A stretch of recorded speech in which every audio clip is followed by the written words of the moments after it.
ओम शांति। ओम शांति। ओम शांति। ओम शांति। ओम शांति।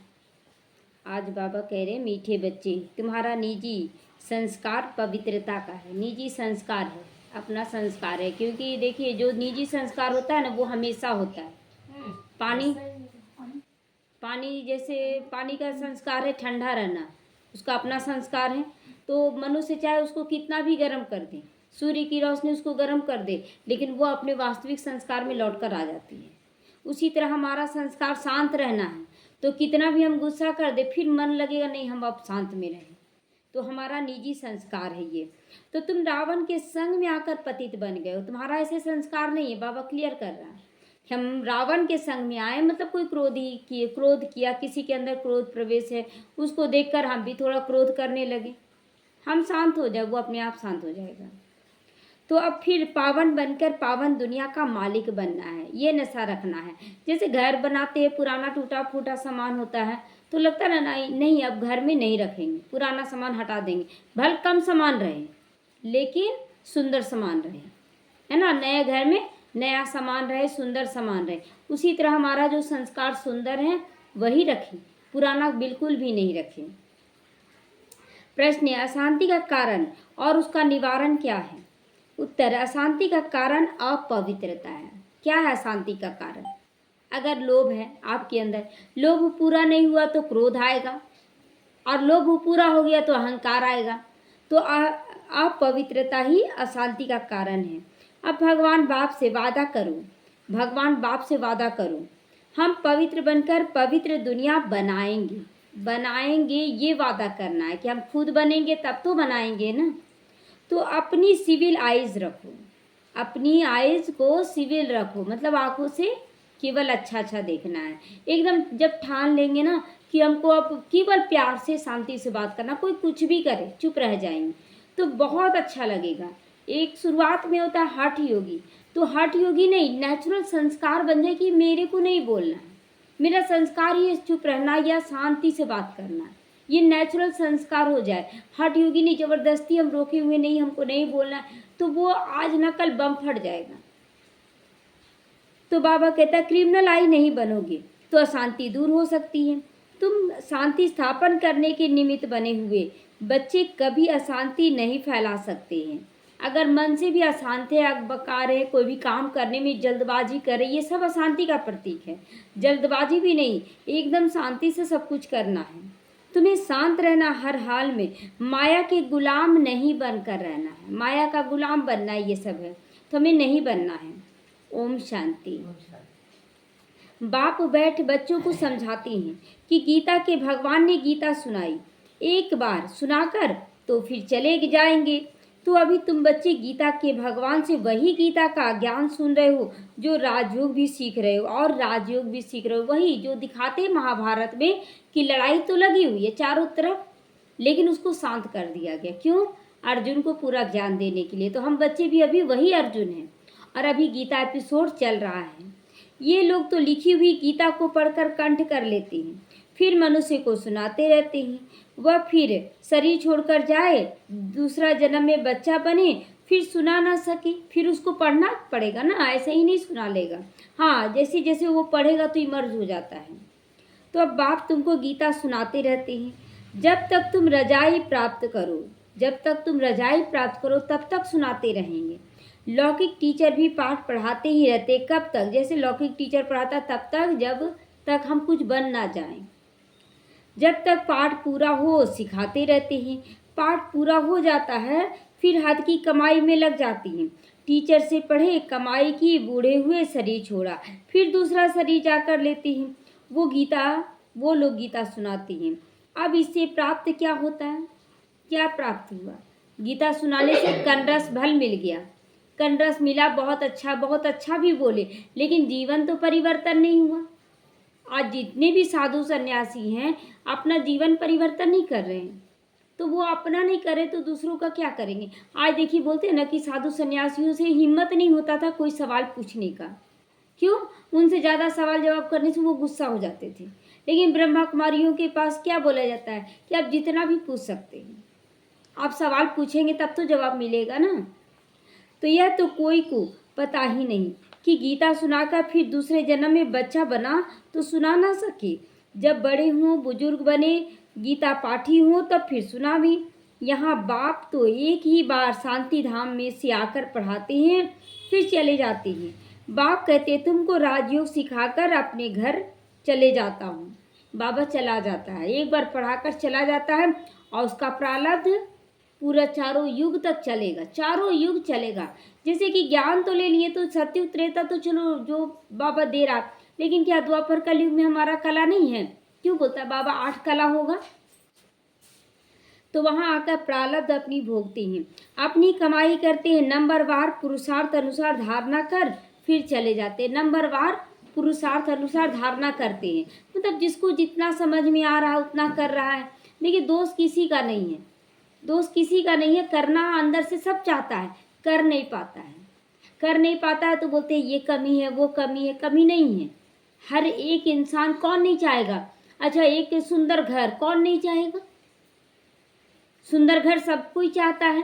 लेकिन अब देखिए जिसका झोपड़ी है वो थोड़ा सा ढलैया वाला मकान बन जाए, अब जिसका ढलैया मकान उसका टाइल्स मार्बल बन जाए, जिसका टाइल्स में थोड़ा सा और अच्छा क्वालिटी का हो, ये थोड़ा सा प्रोग्रेस होता है। तो नंबरवार है, मतलब जिसका जो स्थिति उससे थोड़ा ऊपर बढ़ना चाहता है वो तो धारणा कर चले जाते। कहाँ? नई दुनिया में चले जाएंगे हम। यह पढ़ाई है ही नई दुनिया के लिए। या यहाँ कोई भी तैयारी जो भी हम अंदर में संस्कार धारण कर रहे हैं वो नई दुनिया के लिए करें। नया सामान पुराना घर में क्यों रखेंगे? शोभा भी नहीं देगा। तो इसलिए केवल तैयारी चल रहा है ये। मनुष्य तो यह नहीं जानते कि पुरानी दुनिया खत्म हो फिर नई स्थापन होनी है। तुम जानते हो हम राजयोग सीखते हैं नई दुनिया के लिए। फिर यह पुरानी दुनिया ना पुराना शरीर होगा।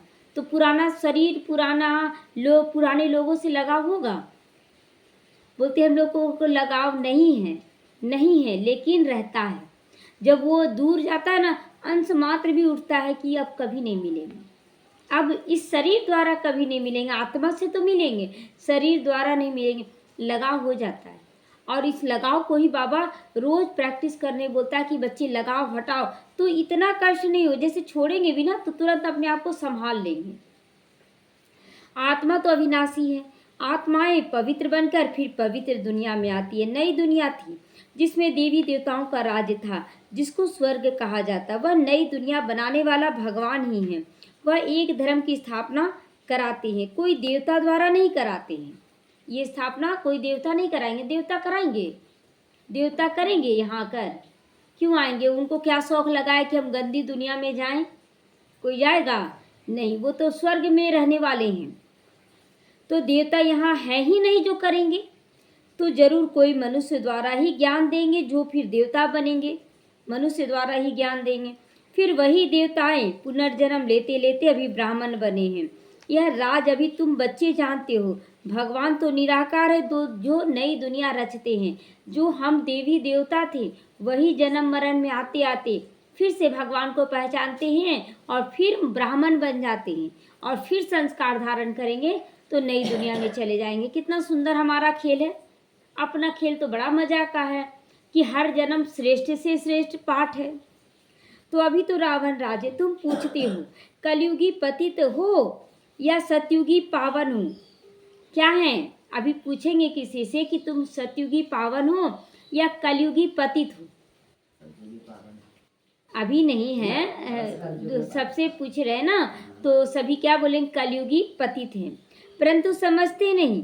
अब बच्चों को कहते हमने 5000 वर्ष पहले ही तुमको समझाया था ऐसा ही। हम आते ही हैं तुम बच्चों को आधा कल्प सुखी बनाने के लिए। बाबा के द्वारा सुख एक जन्म पुरुषार्थ करवाने पर बाबा आधा कल्प का सुख दे देता है। फिर रावण आकर तुमको दुखी बनाता है। ये सुख दुख का खेल है। कल्प की आयु 5000 वर्ष की है तो आधा आधा करना पड़े ना। कल्प की आयु 5000 है तो आधा वर्ष सुख आधा वर्ष दुख। लेकिन जैसे धीरे धीरे नीचे गिरते हैं ना, आधा वर्ष खत्म होता है मतलब आधा कल्प, वैसे धीरे धीरे और गिरेंगे तब अति दुख में आएंगे। दुख अचानक थोड़ी हो जाएगा बहुत ज्यादा। तो रावण राज्य में सब देह अभिमानी विकारी बन जाते हैं। तो यह बातें भी तुम अभी समझते हो, आगे नहीं समझते थे। आगे समझते थे, आगे नहीं। शुरुआत में क्या है कि देखिए, शुरुआत में जब बोला जाता था चुप रहो, कुछ नहीं जवाब दो और वाइब्रेशन दो, तो बोले इतना कुछ बोल देगा उसको जवाब नहीं देंगे, एक बार तो बोलना पड़ेगा। लेकिन अब बोलना अच्छा नहीं लगता, चुपचाप बैठ जाते हैं और बैठ जाते हैं, देखते सामने वाला अपने आप झुक जाता है। तो स्थिति शुरुआत में था, जान तो रहे थे, लेकिन इसमें पाप नहीं चढ़ता है क्योंकि आप पुरुषार्थ कर रहे हैं। जब आप बार बार एक ही गलती करेंगे तब पाप चढ़ता है। और आप जब करना चाह रहे, बाबा को सौंप रहे हैं, करना चाह रहे, हो नहीं पा रहा, तो उसमें पाप नहीं। पाप, अब कोई कमजोर बच्चा वो चल नहीं पा रहा तो उसको आप पीटेंगे कि क्यों नहीं चल रहा है। जो जानबूझ के नहीं चलेगा, मजबूत बच्चा होने के बावजूद, उसको भी डांटेंगे ना कि चलो तुम क्यों बैठ के बैठा है। तो कल्प कल्प जो समझते हैं वही समझ लेते हैं, जो देवता बनने वाले नहीं हैं वो आएंगे भी नहीं। जो नहीं बनने वाले वो आएंगे ही नहीं, कितना भी उनको ज्ञान अच्छा लगेगा, लेकिन वो बोले हाँ ठीक है आ जाएंगे, कर लेंगे, ये करके टालेंगे वो। तुम देवता धर्म की कलम लगाते हो, बीज लगा रहे ना अभी सबके अंदर देने का, संस्कार का। तो वह सब जब आसुरी समूह प्रधान बन जाते हैं तो उनको दैवी झाड़ का नहीं कहेंगे। बाबा कहता है कि अगर कोई ज्ञान में आकर चला जाता है और गलत काम करने लगता है तो उसको दैवी झाड़ कहेंगे। वो फिर शूद्र बन जाता है, उसको फिर से आना पड़ता है, फिर से धारण करना पड़ता है। झाड़ भी जब नया था तो सतो प्रधान था, एकदम सतो प्रधान। नया बच्चा कैसा होता है, जन्म लेते के साथ कितना प्यारा लगता है। तो हम उनके पत्ते देवी देवता थे, फिर रजो तमो में आए, पुराने पतित शूद्र बन गए। पुरानी दुनिया में पुराने मनुष्य ही रहेंगे, पुराने को फिर नया बनाना पड़े। अब देवी देवता धर्म प्रायः लोप हो गया है, देवी देवता संस्कार लोप हो गया है। आज तो देवी देवता देखिए, रहन सहन आज भी लोग बना सकते हैं, मुकुट पहन ले, सब कुछ पहन ले, लेकिन देवी देवता तो नहीं कहलाएंगे। संस्कारों से वो देवी देवता कहलाते, तो संस्कार लोप हो चुका है। तो बाप भी कहते जब जब धर्म की अति ग्लानि होती है तो पूछा जाएगा किस धर्म की ग्लानि हुई। दैवी गुणों की ग्लानि हुई ना, दैवी गुण मर्ज हो गया और आसुरी गुण इमर्ज हो गया। तो जरूर कहेंगे आदि सनातन देवी देवता धर्म की ग्लानि हुई, जो मैंने स्थापन किया था। मैंने माना कौन, शिव बाबा ने स्थापन किया था। वह धर्म प्रायः लोप हो गया, जो बाबा स्थापन करके गए थे, इतना मेहनत 100 साल की किए, लेकिन वो लोप हो गया। देने का संस्कार, जो दिव्य गुणों का संस्कार था, वो लोप हो गया। उसके बदले अधर्म आ गया सबके अंदर। तो जब धर्म में अधर्म की वृद्धि हो जाती है तब बाप आते हैं। ऐसे नहीं कहेंगे धर्म की वृद्धि, धर्म तो प्रायः लोप हो गया, धर्म की वृद्धि, धर्म तो प्रायः लोप हो गया है। धर्म की वृद्धि हुई, धर्म माना धारणा, दैवी गुणों की धारणा। तो धारणा की, जैसे बोलते हैं ना कि अनेक धर्म आ गए, तो धर्म तो आ गए अनेक, लेकिन धारणा मूर्त कोई नहीं बने, धारणा खत्म हो गया। तो बाकी अधर्म की वृद्धि हो गई। बुद्धि में सभी धर्मों की होती है, बुद्धि तो सब धर्मों की होती है, वृद्धि तो सभी धर्मों की होती है, वृद्धि तो अनेक धर्म की हो गई। एक क्राइस्ट से कितनी क्रिश्चियन धर्म की वृद्धि होती है। बाकी देवी देवता धर्म प्रायः लोप हो गया, देवी देवता धर्म लोप हो गया। जो देने का संस्कार था दिव्य गुणों का, वो लोप हो गया। पतित बनने के कारण आप ही ग्लानि भी करते हैं। आप ही ग्लानि मतलब आपने देवी देवता स्वरूप की ग्लानि की है, कैसे कैसे चित्र बना दिए। शिव बाबा की ग्लानि की है कि सर्वव्यापी हैं। धर्म से अधर्म भी एक ही होता है, एक ही होता है, और सब ठीक चल रहे हैं। धर्म से अधर्म एक ही होता है, मतलब जो देवी देवता कुल की थी उन्हीं लोग सबसे ज़्यादा खराब हुआ, और सब धर्म उतना खराब नहीं हुआ। तो सब अपने अपने धर्म पर कायम रहते हैं ना। देखिए अभी जो धर्म बताया गया है क्रिश्चियन का या जो भी है उन लोग तो अपने धर्म में अचल अडोल हैं, क्योंकि उन लोग जान रहे हैं, और हम लोगों का धर्म लोप हो गया है। तो जो आदि सनातन देवी देवता धर्म वाइसलेस था, वह विषय विकारी बन गया, विषयों की तरफ भागने लगता है ना।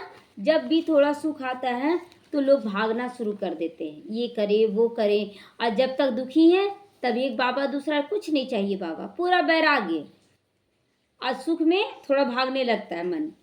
तो हमने पावन दुनिया की स्थापन की, फिर वही पतित शूद्र बन जाती हैं। अर्थात उस धर्म की ग्लानि हो जाती है। ग्लानि हो जाना मतलब लोप हो जाना, उसके विपरीत कार्य कर लेना। तो आप पवित्र बनते तो अपनी ही ग्लानि कराते हैं। आप पवित्र बनते हैं तो किसकी ग्लानि? ये जैसे कि यहाँ से ज्ञान लिए कोई बच्चा, कोई ज्ञान लिया, बहुत अच्छे से चला, उसके बाद जब उसका कुछ गलत हुआ, वो ट्रेटर बन जाता है ना। और फिर पूछते हैं लोग, तो तुम क्यों गया था? क्या करे, फंसा लिया लोग, फंसा लिया, ज्ञान माइंड वॉश कर दिया। तो अपनी भी ग्लानि की है और बाबा की भी ग्लानि की, बाबा के परिवार की भी ग्लानि की। उसके बाद दोबारा आने के लिए वो खुद शर्माएगा कि हम कैसे बोले सबको। तो विकार में जाने से पतित बन जाते, अपने को देवता फिर कहला नहीं सकते हैं। स्वर्ग के बदले नरक हो गया, तो कोई भी वाह वाह है नहीं, यहाँ पर है पावन है कोई भी नहीं है। तुम कितनी छी पतित बन गए हो। बाप कहते तुमको वाह वाह फूल बनाया, फिर रावण ने तुमको देखो कांटा बना दिया। कितना कांटा बना दिया रावण ने। तो पावन से तुम पतित बन गए। अपने धर्म की ही हालत देखनी है तुम्हें। अपने धर्म की हालत क्या हो गई कि जो देवी देवता नाम भी था वो नाम भी गुम हो गया और नाम क्या रखा गया? हिंदू धर्म। तो ये ग्लानि हो गया क्योंकि हमारे अंदर वो संस्कार नहीं है। पुकारते भी हैं, हमारी हालत आकर देखो क्या हो गए, देख तेरे संसार की हालत क्या हो गई। भगवान कितना बदल गया इंसान, कहाँ देवी देवता और कहाँ बन गया हैवान, है ना। तो फिर हमको पावन बना दो, हम लोग चिल्ला रहे फिर से हमको अच्छा बनाओ। पति से पावन बनाने बाप आते हैं, तो फिर पावन बनना चाहिए ना। अब बाबा जब आ गया है तो क्यों ना हम उसकी बात माने। क्यों हम लोग गलत खान पान की ओर भागे, नॉनवेज खा लेते हैं। बाबा के बनने के बाद भी हमसे छूट नहीं रहा। क्यों नहीं छूटेगा? भगवान से प्यार नहीं है। लहसुन प्याज नहीं छूट रहा है, क्यों नहीं छूटेगा? भगवान से प्यार नहीं है। जब एक पूजा पाठ करते हैं तो आप बोलते हैं कि नहीं आज नहीं बनाएंगे। छठ इतवार करते हैं, नहीं बनाएंगे, नाम भी नहीं लो। उस समय 4 दिन की चांदनी, फिर अंधेरी रात क्यों? तो ऐसा ही भाग्य भी आपका तैयार होगा, 4 दिन की चांदनी और बाकी पूरा जीवन अंधेरे कोठरी में। तो क्यों ना हम पूरा जीवन अच्छा बना लें। तो औरों को भी बनाना चाहिए। बूंद बूंद बूंद बूंद डालते जाना सबके अंदर ज्ञान का, और उसको भी बना देना है पावन। तो तुम बच्चे अपने को देखते रहो कि हम सर्वगुण संपन्न बने हैं।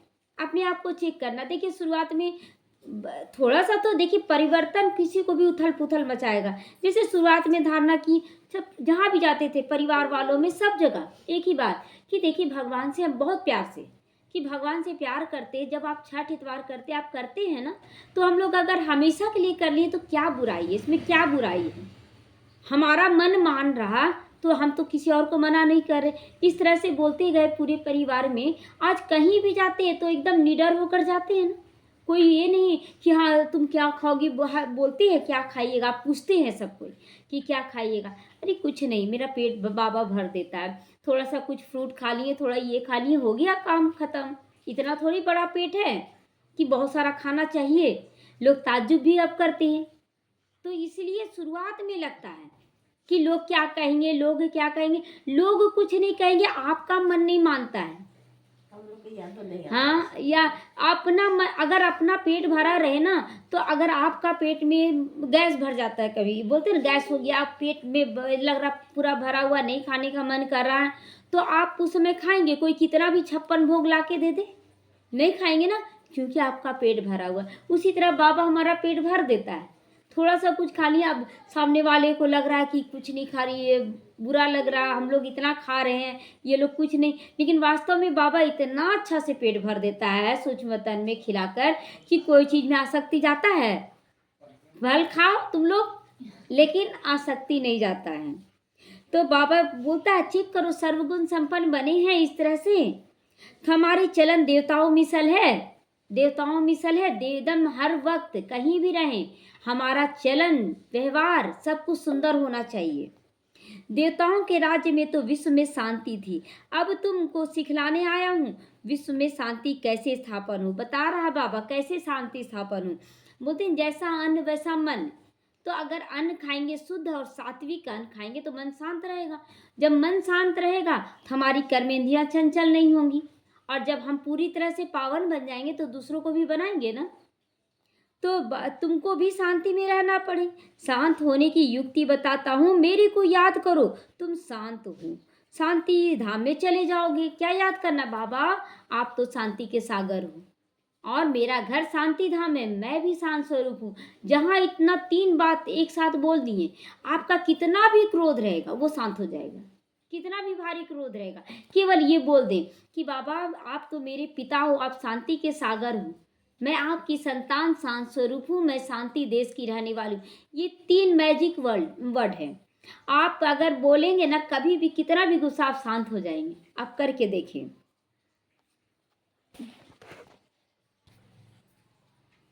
तो बाबा कहते हैं शांति धाम में चले जाओगे। तो कोई बच्चे तो शांत रहकर औरों को भी शांत में रहना सिखलाते हैं। कोई बच्चा देखते हैं शांत में रहकर, चलो हम लोग भगवान को याद करते हैं। बहुत ऐसा बच्चा होता है कि बहुत हो रहा है अशांति, तो चलो सब शांत होकर बैठो और भगवान को याद करो। कोई अशांति भी कर देते हैं। दोनों तरह के बच्चे नजर आते, कहीं शांति है और इतना हल्ला गुल्ला। एक देखते किसी किसी घर में कोई ऐसा बच्चा होता है ना, जो पूरा घर को सर पर ले लेता है, इतना हल्ला गुल्ला कर लेता है। और कोई बच्चा इतना शांत कि पता भी नहीं चलता कि इसके घर में बच्चा है। तो शांति में आ जाते हैं। खुद अशांत रहते, औरों को भी अशांत बना देते हैं। शांति का अर्थ नहीं समझते हैं। यहाँ आते हैं शांति सीखने, फिर यहाँ से जाते हैं तो अशांत हो जाते हैं। मतलब यहाँ आए शांति में रहने के लिए और घर में गए तो कलह कलेश कर दिए। सही है? वो तो सही नहीं है। तो अशांति होती है ना अपवित्रता से। आपके अंदर अगर गंदगी है तो वो आपको अंदर ही अंदर खोखला कर देता है और वही अशांति का कारण होता है। यहाँ आकर प्रतिज्ञा करती हैं, बाबा हम तो आपके ही हैं, आपसे हम विश्व का बादशाही लेंगे, हम पवित्र रहकर विश्व का मालिक जरूर बनेंगे। वादा करते यहाँ आते हैं सब बाबा से। फिर घर जाते हैं, माया तूफान में ले आती है, कुछ ना कुछ युद्ध हो जाती है। फिर माया के गुलाम बनकर पतित बनना चाहते हैं। माया का जब देखते हैं लड़ाई झगड़ा हो रहा है, आप लड़ाई कर रहे हैं, वो तो परीक्षा ले रहा है, आप चुप रह जाएं तो देखिए कुछ भी नहीं होगा। तो बाबा कहते हैं कि आप भी बोलने लगते हैं तो हार जाते हैं। हार जाने के बाद बोले नहीं, रोज रोज कितना झगड़ा करते रहेंगे, चलो आप शांत हो जाओ, जाओ पतित बन जाते हैं। फिर वो पतित बनाना चाह रहे थे, आप पतित बन जाते हैं।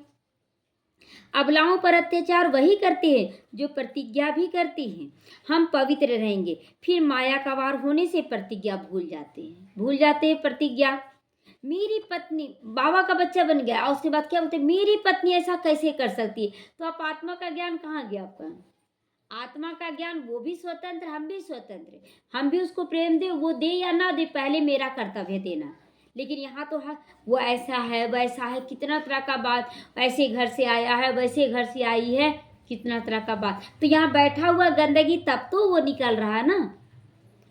अगर बैठा रहेगा कि हम सभी आत्माएं परम धाम से आई हैं, शिव बाबा की संतानें, तो गंदगी आएगा? नहीं आएगा। तो भगवान से प्रतिज्ञा की, हम पवित्र बनकर पवित्र दुनिया का वर्षा लेंगे। हम सिविल आई रखेंगे, अपनी कुदृष्टि नहीं रखेंगे, विकार में नहीं जाएंगे, क्रिमिनल दृष्टि छोड़ देंगे। क्रिमिनल दृष्टि यही सब है ना। अरे वो कैसे घर से आई हम नहीं जानते हैं, वो तो यहाँ आकर शेर बन गई है। ये सब बोलना क्या है? आप विकारी दुनिया देख रहे हैं, विकारी लोग देख रहे हैं। आप ये देखिए, यह आत्मा परम धाम से आई है, कितना इसको रिस्पेक्ट देना है। बाबा की संतान है तो देंगे कि नहीं? तो क्रिमिनल दृष्टि छोड़ देंगे।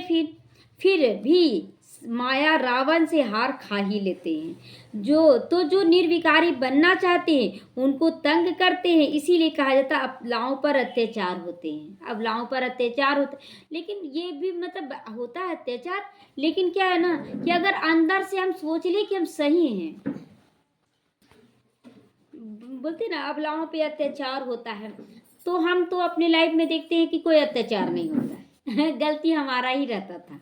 और गलती भी नहीं कहेंगे कि ये भी कह सकते कि हमारे अंदर की कमी कमजोरियां हमें विवश कर देती थी। बोलने पे चुप रह जाते तो इतना अत्याचार होता?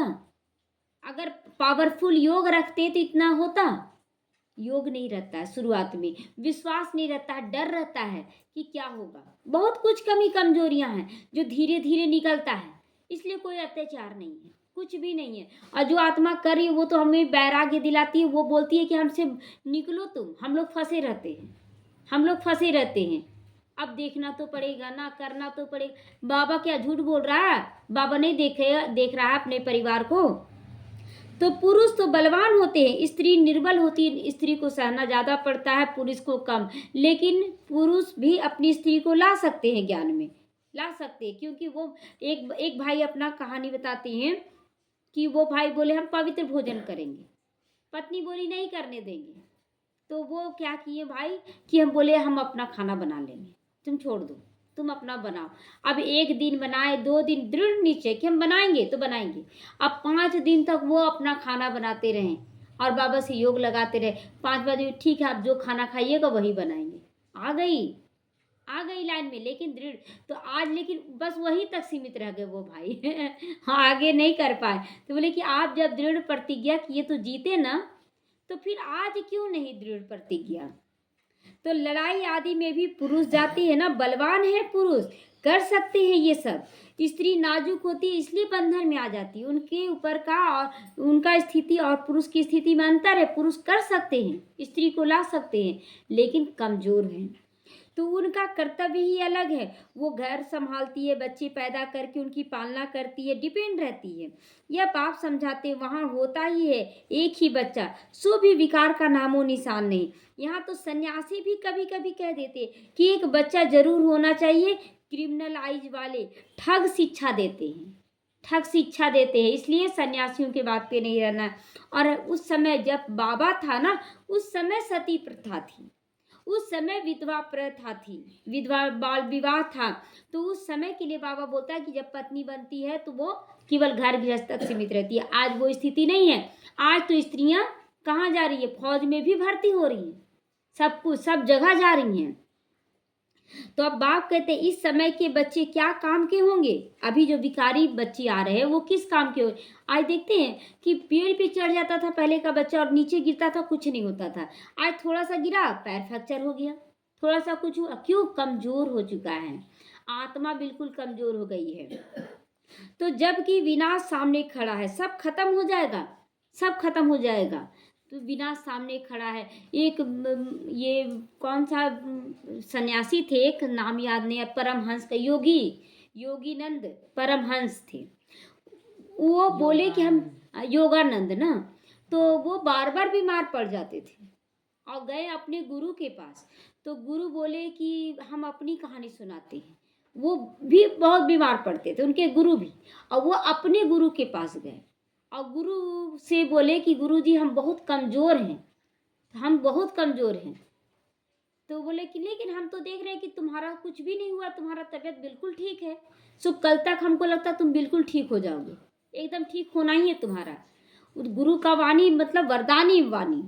तो वो जो थे योगानंद के गुरु जो थे बचपन में, वो सुने कि गुरु जी हमको वरदान दे दिए तो कल तक हम बिल्कुल ठीक हो जाएंगे। अब जब गए लौट कर ना, तो दिन भर कल तक हम तो बिल्कुल ठीक हो जाएंगे, बिल्कुल ठीक हो जाएंगे। सुबह रात होते बीतते बीतते उनका तबीयत एकदम ठीक हो गया, एकदम ठीक हो गए। और खुशी से गए कि गुरु जी हम आपका वाणी तो सही में सत्य साबित हो जाता है, हम तो बिल्कुल ठीक हो गए। बोले गुरु जी फिर हम तो देख रहे हैं ना कल तक तुम बीमार पड़ जाओगे। अब फिर उदास हो गया। फिर बोले गुरु जी अब बोल दिए बीमार हो जाओगे। और सोचते सोचते फिर रात बीता, सुबह होते एकदम बीमार पड़ गए, चलने का। बोले गुरु जी हम फिर से बीमार पड़ गए। बोले कि तुम अपने कारण बीमार पड़े। तो बोला कि कैसे गुरु जी, आप ही तो वरदान देते, आप ही तो श्राप देते हैं। तो बोले कि तुम्हारा विचार जैसा चलता ना वैसा स्थिति होता है। जब हम बोल दिए कि तुम ठीक हो जाओगे तो दिन भर विचार क्या चला, हम ठीक हो जाएंगे, एकदम ठीक हो जाएंगे, बाबा का वरदान है। और जब हम बोले तुम खराब हो तो खराब का चलाने लगे। तो केवल हमारे विचार हमें दुख दे रहे हैं। विचार को अच्छा, मेरे अंदर क्रोध नहीं है ये नहीं बोलना है। हम नाम ही क्यों ले गंदगी का? हम बोले मैं तो बहुत शांत हूँ, मुझे बहुत अच्छा लगता है शांति, मैं तो सबसे प्रेम करती हूँ, ये बोलना अच्छा लगा ना, ये बोलना अच्छा लगा। यही सब कमी है बोलने का, जो शब्द का चयन है ना वही कमी है। तो मैं आया हूँ पुरानी दुनिया का विनाश करने, ये सब भी विनाश है ना। तो वह हुई सन्यासियों की बात। उन्हों को तो विनाश की बात का मालूम ही नहीं। तुमको बेहद का बाप समझाते रहते हैं कि अब विनाश होना है, तुम्हारे बच्चे वारिस बन नहीं सकेंगे। ऐसा समय नहीं आएगा जो वारिस बन सकेंगे बच्चे। तुम समझते हो हमारे कुल की निशानी रहे, परंतु पतित दुनिया में कोई निशानी नहीं रहेगी। इसीलिए सफल करने के लिए बाबा कहता है सब कुछ। तुम समझते हो पावन दुनिया के थे, मनुष्य भी याद करते क्योंकि पावन दुनिया होकर गई है, जिसको स्वर्ग कहा जाता है, परंतु अब तमो प्रधान होने के कारण समझ नहीं सकते। उन्हों की दृष्टि ही क्रिमिनल हो गई है। इसको कहा जाता है धर्म की ग्लानि। आदि सनातन देवी देवता धर्म में ऐसी बातें नहीं होती। धर्म की ग्लानि वाली बात वहाँ नहीं होती है। पुकारते हैं पतित पावन आओ, हम पतित बन गए, दुखी हैं। बाप समझाते हैं हमने तुमको पावन बनाया, फिर माया रावण के कारण तुम पतित बन गए। अब फिर पावन बनो। पावन बनते हो तो माया की युद्ध चलती है। माया की युद्ध इतना ग्राहक है इतने समय का, तो बुलाएगा ना। अपनी स्थिति मजबूत रखे, वो हार जाएगा। तो बाप से वर्षा लेने का पुरुषार्थ कर रहा था, परंतु फिर मुँह काला कर दिया माया ने। वर्षा कैसे पाएंगे ऐसी स्थिति में? अगर आप विघन तो आएगा, लेकिन अगर आप अचल अडोल रहोगे तब तो जीतेंगे ना। आप हार मान लेते कुछ दिन में। तो बाप आते गोरा बनाने। देवताएं जो गोरे थे वही काले बन गए। देवताओं के ही काले शरीर बनाते। क्राइस्ट बुद्ध आदि को काला कभी दिखाए हैं? कभी काला नहीं दिखाते, लेकिन देवी देवता को काला दिखाते। कैसा विडंबना है ना कि जो एकदम पवित्र बने उनको काला दिखाया जाता है। देवी देवताओं के चित्र काले बना देते। जो सभी का सदगति दाता परम पिता परमात्मा सभी का बाप है, जिसको कहते हैं परम पिता परमात्मा आकर लिबरेट करो, वह कोई काला थोड़ी हो सकता है, लेकिन उनको भी काला दिखाते हैं ना। तो शिवलिंग काला, अब बोलते हैं शुभ होता है, जबकि शिवलिंग सफेद बनाए हैं द्वापर युग में। तो वह सदैव गोरा एवर प्योर है। देवताओं को महान आत्मा कहा जाता है। श्री कृष्ण तो देवता हुआ। अभी कलयुग है। कलयुग में महान आत्माएं कहाँ से आई? महान आत्माएं कहाँ से आई? श्री कृष्ण तो सत्यु का फर्स्ट प्रिंस था, उनमें दैवी गुण थे। अभी देवता आदि कोई भी नहीं। साधु संत पवित्र बनते हैं, फिर भी पुनर्जन्म विकार से लेते हैं ना। उस जन्म में पवित्र बन गए, फिर दूसरा जन्म विकार से लिए, तो फिर संन्यास धारण करना पड़ता है। देवताएं तो सदैव पवित्र है। यहाँ रावण राज्य है। रावण की 10 शीश दिखाते, 5 स्त्री का तो 5 पुरुष का। यह भी समझते 5 विकार हर एक में है, देवताओं में नहीं कहेंगे। वह तो है ही सुख धाम, वहाँ भी रावण होता तो फिर दुख धाम हो जाता। तो मनुष्य समझते देवताएं भी तो बच्चे पैदा करते थे, वो भी तो विकारी हैं। सब बोलते हैं ना कि वो लोग भी तो विकार में गए। उन्हों को ये पता ही नहीं देवताओं को गाया ही जाता संपूर्ण निर्विकारी। क्यों बोला गया संपूर्ण निर्विकारी?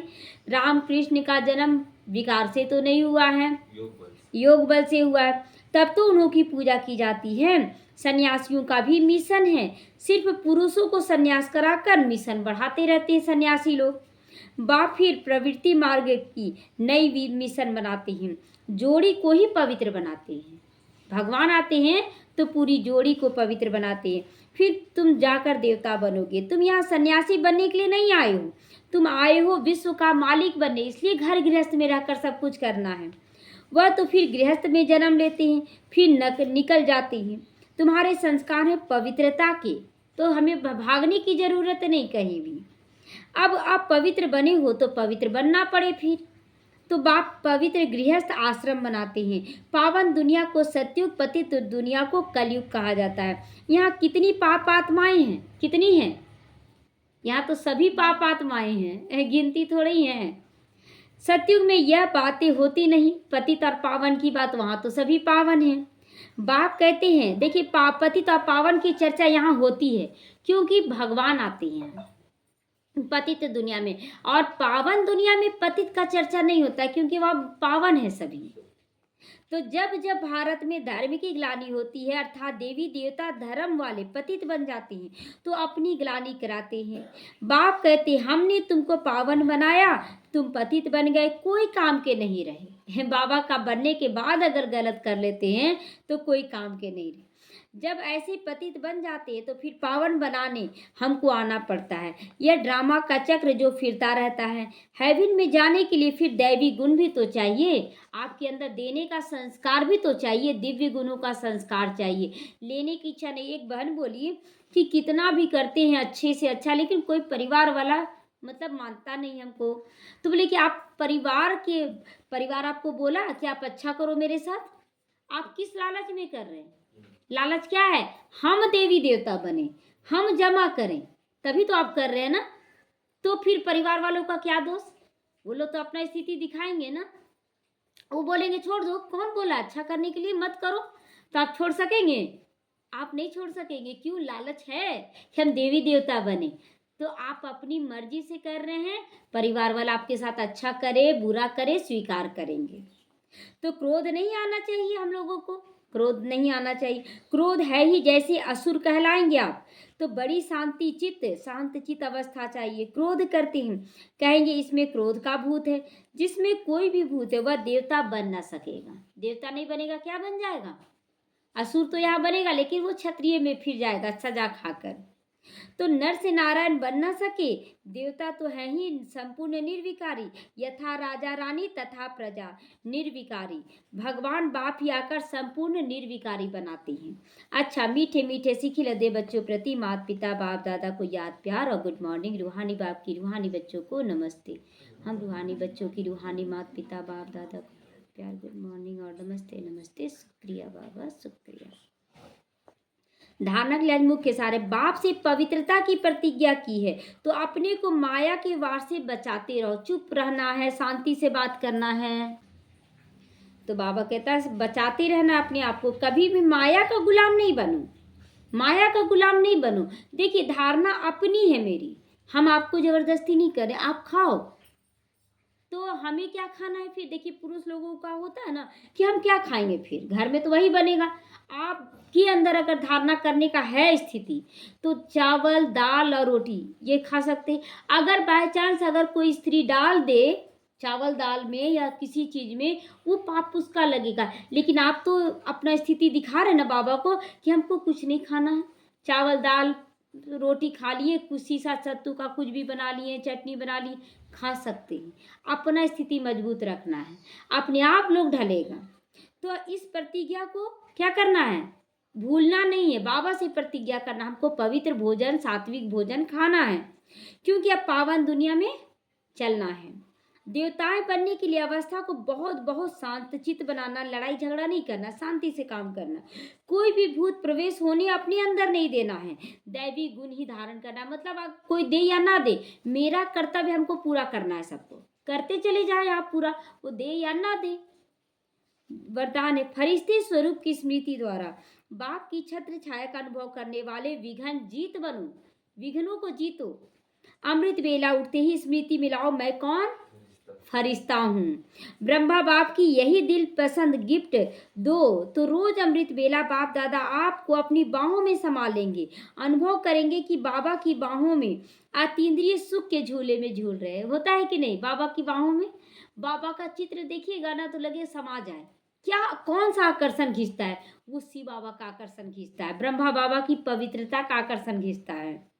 तो जो फरिश्ते स्वरूप की स्मृति में रहेंगे, उनके सामने कोई भी परिस्थिति या कोई भी विघ्न आएगा भी तो बाप उसके लिए छत्र छाया बन जाएंगे। बाप छत्र छाया बन जाएंगे। तो बाप की छत्र छाया व वार प्यार का अनुभव करते विघ्न जीत बन जाओ, विघ्नों को जीत लो। स्लोगन है सुख स्वरूप आत्मा स्वस्थिति से परिस्थिति पर सहज विजय प्राप्त कर लेती। जो सबको सुख देने के लिए सुख स्वरूप बन जाती है आत्मा, कि मैं सदा सुखी हूँ, मुझे सबको हर हाल में सुख देना है। तो क्या हो जाएगा? आत्मा स्वस्थिति में स्थित रहेगी तो परिस्थिति पर सहज विजय हो जाएगा। कितना देर तक लोग नफरत करेंगे?